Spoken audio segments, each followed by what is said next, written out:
C'est une explosion qui annonce le bonus. Le bonus, c'est le truc en plus, vous le savez, c'est ce qu'on vous propose chaque semaine, parce qu'on a toujours des trucs en plus à dire à la suite d'un épisode. L'épisode précédent, c'était l'épisode 321, avec ces deux garnements que je vous représente. D'un côté, Benoît. Salut Benoît. De l'autre, Sébastien. Salut Sébastien. Bonjour, bonsoir. Un bonus, c'est 15 minutes maximum, vous le savez. C'est la règle du jeu, pour éviter de trop tirer en longueur. Là, on est obligé de rester dans les 15 minutes, même peut-être moins si vous voulez, si vous avez l'impression d'avoir dit tout ce que vous aviez à dire en moins de 15 minutes. C'est pas grave, on commence avec Benoît. Et justement, le sujet que j'ai un tout petit peu défloré en fin d'épisode 321. Si vous n'avez pas vu l'épisode 321, il est encore temps d'aller le voir. Et j'ai un petit peu touché à ce sujet-là, mais c'est pas très grave. On parlait de webcam, Benoît. Voilà, le sujet que tu as teasé. Donc, c'est une webcam. Il y a beaucoup de produits qui sortent en ce moment. Et celle-ci, c'est ce qu'on appelle la Centercam. Et le principe, c'est d'avoir une webcam qui te donne un angle de vue qui va être plus naturel pour ton interlocuteur. Et pour ça, l'idée, et je trouve maligne, c'est d'amener la caméra au centre de l'écran, parce qu'au centre de l'écran, c'est souvent là où tu as le retour dans une vidéoconférence avec là où va se trouver ton interlocuteur. Et donc, du coup, c'est là où tu regardes. Et donc, forcément, comme c'est là où tu regardes, c'est là où tu vas regarder la caméra, et la personne de l'autre côté va avoir l'impression que tu la regardes tout à fait naturellement. Alors, c'est malin comme tout, parce que on penserait à faire ce genre de choses avec des solutions un peu complexes, avec un miroir sans teint, etc. Et là, ils ne se sont pas compliqués la vie, ils ont juste pris une très petite caméra, ils l'ont mise au bout d'un fil relativement fin, avec une petite attache qui permet de le fixer au-dessus de l'écran. Et puis, tout simplement, c'est vrai que la caméra étant tellement petite, et pour ce qu'on va en faire, c'est-à-dire avoir le visage de l'autre personne qui va être dessus, tu couvres un petit morceau du nez, c'est pas grave, tu gardes quand même la vue sur les intonations, les réactions de la personne, et je trouve que l'idée, elle est vraiment maligne comme tout. C'est un Indiegogo, donc c'est un produit en crowdfunding, donc on a une chance sur deux de ne pas le recevoir, mais ou de le recevoir dans 5 ans, quand plus personne ne fera de... Oui, c'est ça. Des trucs, mais bon, le truc est quand même une idée intéressante, et ça vaut la peine de regarder. C'est pas non plus hors du prix, hein. Enfin, non, je pense pas. C'est une webcam normale, quoi. C'est un peu moins de 160 €. Oui, c'est ça. Oui, même moins que ça, je pense. Mais bref. Le point de départ, c'est... Si elle sort pas là, quelqu'un va la faire. Enfin, je veux dire, une marque va la sortir parce que voilà, c'est difficile quand même de breveter cette idée-là. Ce serait culotté. Donc quelqu'un va reprendre certainement l'idée. D'autres fabricants, je pense à Logitech, mais peut-être pas que. Il y en a d'autres. Vont reprendre l'idée. C'est pas une webcam qu'on va laisser devant son écran tout le temps pour travailler non plus. N'allez pas chercher la petite bête. C'est vraiment fait pour quand on a une vidéoconférence ou qu'on enregistre un podcast vidéo. À distance, ça peut avoir c'est pour bien regarder la caméra, ce qui est toujours un défi, même pour moi, c'est très honnêtement. Donc voilà, moi j'ai trouvé ça vraiment malin. C'est même pas un fil, c'est vraiment inflexible, j'ai l'impression. Donc on peut encore orienter légèrement cette caméra. Donc cette petite webcam. Voilà, c'est malin, c'est bien pensé. Si ça permet d'améliorer le confort des uns et des autres face à ce truc un peu froid. Ça c'est ton téléphone, Benoît. C'est mon téléphone, effectivement. Ouais, j'ai la même sonnerie, enfin j'avais la même sonnerie et je l'ai arrêté à cause de ça. Heureusement, le chat s'est décroché. Il n'a même pas besoin d'un robot pour le faire. Il n'a même pas besoin du robot pour le faire. Je vous renvoie une fois de plus à l'épisode 321. Vous comprendrez mieux ce dont il s'agit. On peut passer à la suite. C'était pas le chat, c'était pas dans la partie qui n'a pas été enregistrée. C'est non, on n'a pas parlé du chat aussi. Oui, t'as raison. On a parlé du chat. Alors, que ce soit en podcast ou que ce soit en vidéo, puisque je le rappelle, vous nous retrouvez également sur YouTube. Et là, vous avez en plus les petits extras avant enregistrement, après enregistrement et nos petites interactions des fois avec certains de nos auditeurs qui chattent avec nous pendant les enregistrements. Ce qui n'est pas le cas ici avec un bonus, je tiens à le signaler. Il nous reste 10 minutes pour parler de toute autre chose, de Facebook par exemple, Sébastien, qui paye 5 milliards pour simplement protéger son patron, Mark Zuckerberg. Oui, enfin, ils auraient payé de toute façon, mais peut-être pas 5 milliards. Donc, on est dans le contexte de l'affaire Cambridge Analytica, cette société d'analyse de données qui a réussi à sortir des données de Facebook pour analyser nos préférences politiques, en tout cas les préférences politiques des citoyens des États-Unis d'Amérique, et ainsi influencer la campagne qui a vu l'élection du président Donald Trump il y a déjà quelques années, un peu plus de 5 ans, ou 4 ans et quelques, si je compte bien. Suite à cette affaire, Facebook a été condamné puisqu'ils ont laissé faire cette exfiltration de données. Il n'y avait pas de système en place qui permettait de garantir qu'une société ne pourrait pas exploiter les données personnelles, et donc il y a eu un procès fait par la Federal Trade Convention ou quelque chose comme ça, FTC aux États-Unis, un procès qui s'est réglé à l'amiable avec un paiement, comme souvent c'est le cas aux États-Unis.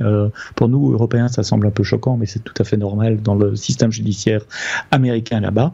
Et le montant, et c'est ça la nouvelle information, le montant que Facebook a payé en dédommagement est de 5 milliards de dollars, et apparemment ce montant aurait été négocié à la hausse pour éviter que Mark Zuckerberg et d'autres hauts dirigeants de Facebook soient explicitement mentionnés dans un procès, ce qui aurait atteint leur réputation de les voir mentionnés nominalement dans un futur procès. Et donc, qui est-ce que ça lèse ? Ça lèse les actionnaires de Facebook. Ce sont eux qui portent plainte maintenant, parce que évidemment, si je suis actionnaire de la société a payé 5 milliards de dollars dans le cadre d'une conclusion d'un procès juste pour protéger l'image de marque du patron, ça a priori, c'est un potentiel sur les bénéfices, et donc ça me lèse en tant qu'actionnaire. Donc affaire à suivre également, voir où va aller cette plainte, comment elle va se terminer. Enfin, 5 milliards de dollars, je trouve que le chiffre était plutôt sympa. Il n'y a jamais personne qui a payé 5 milliards de dollars pour me protéger moi. Ouais. Je vais faire mon Calimero. C'est vraiment trop injuste. C'est parce qu'on peut donner 2 milliards et demi, parce qu'on ne te voit qu'à moitié pour l'instant. C'est parce que tu te penches sur la droite. Donc, je pense que c'est parce qu'il fait moins de conneries que Zuckerberg. Donc on n'a pas besoin de payer ce prix-là.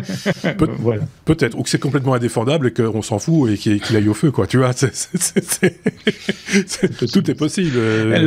L'article rappelle que Zuckerberg a des ambitions politiques pour le futur, et donc être nommé voire même plus condamné dans un procès, ça serait extrêmement préjudiciable pour sa future carrière politique. Il y a l'inéligibilité, j'imagine, aux États-Unis, quand tu as un casier judiciaire, c'est un peu comme chez... Enfin, je pense, c'est comme chez nous. Moral, en tout cas.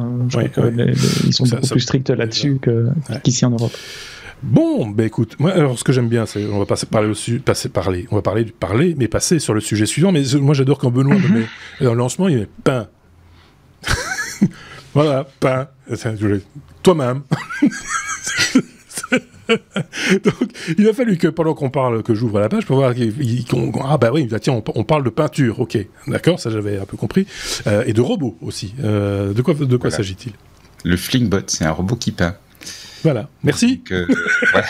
Donc on peut passer à la suite. Donc c'est évidemment une création complètement délire pour s'amuser. Enfin voilà, il faut prendre ça comme un produit, comme une création de deuxième degré. Hein. Je sais pas si vous savez, il y a un certain nombre d'artistes qui ont travaillé comme ça, le jet de peinture, qui tentent de créer une œuvre d'art en lançant de la peinture, et donc on obtient une œuvre qui a un côté évidemment où l'artiste s'est impliqué dans certains éléments, mais avec aussi toute une dimension qui est un petit peu le hasard. Et donc un maker un petit peu inventif s'est dit mais je ferais bien un robot qui fait ça. Et alors la vidéo est assez intéressante à voir, elle fait une dizaine de minutes, c'est pas non plus excessif en temps, puis sur YouTube on peut dire fait une fois 25, donc ça va un peu plus vite. Et le mec explique comment il a fait ça, et mine de rien c'est pas mal réfléchi. Donc le principe c'est il a une dizaine de pots de peinture, il a son robot qui est une espèce de petite catapulte avec une cuillère si tu veux, qui va chercher la peinture de façon aléatoire, hein, elle choisit l'une ou l'autre, qui peut mélanger plusieurs peintures, donc il peut prendre 2 ou 3 couleurs pour lancer, et puis un petit cerveau qui va tirer la cuillère vers l'arrière, et qui va ensuite un deuxième qui va lâcher la cuillère avec donc elle est tirée avec un élastique, et l'élastique est retenu par un petit petite attache. Un cerveau enlève l'attache, la cuillère part, et la peinture est projetée sur la toile, ce qui permet de créer une œuvre d'art. Et je trouve l'idée rigolo comme tout. Encore une fois, c'est pas un truc à prendre au sérieux, mais voilà, c'est la simple idée que quelqu'un ait passé tout ce temps, parce qu'il a passé du temps. Hein. Quand on regarde la vidéo, il explique même il a travaillé sur la forme des cuillères, avoir une cuillère en silicone qui avait une capacité de se déformer pour prendre de façon différente et créer encore un peu plus de hasard. Enfin, voilà, le mec, il avait du temps libre. Et il a fait un truc qui est amusant comme tout. Et en même temps, c'est un peu ça l'art. Hein. C'est, voilà, on prend le temps et on fait quelque chose de créatif, un peu différent. Ceci dit, en art moderne, on voit des trucs plus, j'allais dire bêtes, mais c'est pas le bon mot, mais plus choquant ou moins recherché que ça. Hein. Je veux dire, voilà. Après, il faut voir ce que l'artiste entre guillemets veut dire avec son œuvre. Ça, c'est un autre problème. Là, j'ai toujours eu un petit souci avec l'art moderne, donc. Mais je trouve, alors en plus de ça, on va vous donner la référence du site sur lequel d'où le site vient, mais c'est sur le site d'Arduino. Hein. Donc c'est pas un site d'artiste, quoi. Je veux dire, c'est pas. On n'est pas dans le domaine, voilà. Donc, moi, je trouve ça plutôt rigolo.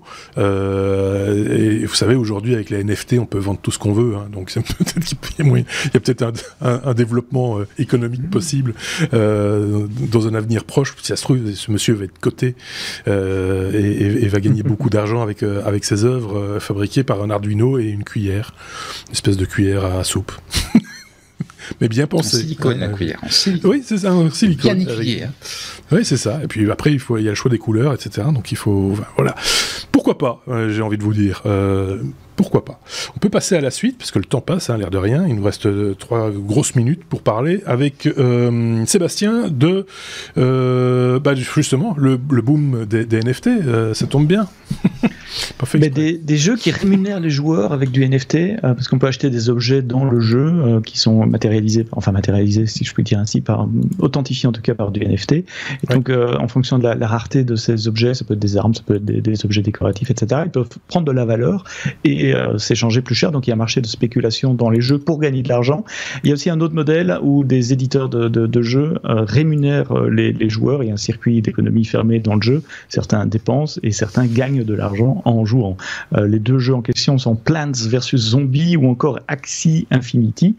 Et il se trouve que dans des pays à très bas revenus, c'est un nouveau métier qui se développe, un moyen de se faire un revenu qui consiste à jouer à ces jeux à longueur de journée pour gagner un tout petit peu. Et le pays en question, c'est le Venezuela, cet énorme pays au nord-est de l'Amérique du Sud, à côté de la Colombie, qui a subi une crise économique terrible ces dernières années, qui était un des pays les plus riches d'Amérique latine, avec du pétrole notamment.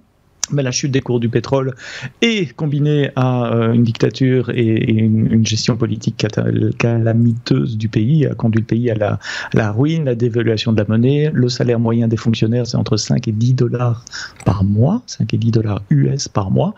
95% du pays vit sous le seuil de pauvreté là-bas. Et donc, c'est un métier comme un autre qui se développe parce que dans ces jeux, en jouant full-time et plutôt bien, on peut gagner 4 à 500 euros par mois en y passant des heures et des heures.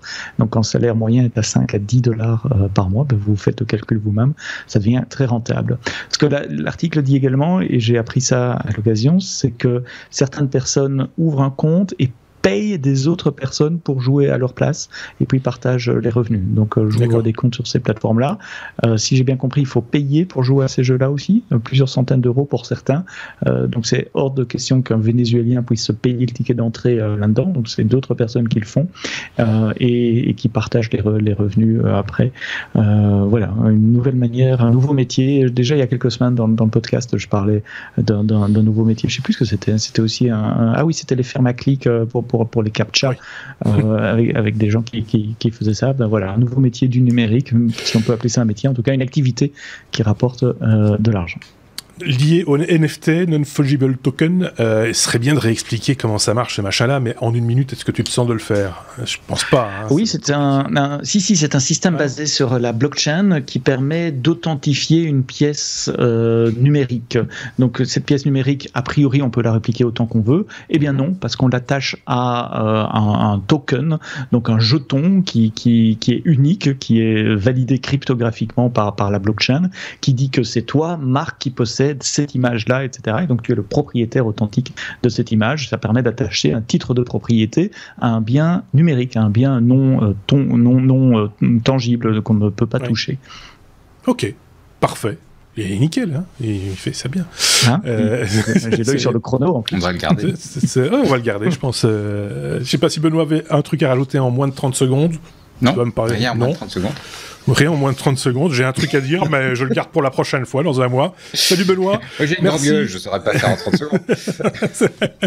Je m'en doute. Merci en tout cas Benoît, et on se dit à très bientôt. Merci également à Sébastien. Merci à vous de nous avoir suivis. Prenez soin de vous, prenez soin des autres, comme on a l'habitude de le dire. Et on se retrouve évidemment la semaine prochaine, jeudi par exemple, pour un nouvel épisode des Technos. Ce sera le 322e épisode. À très bientôt. Salut.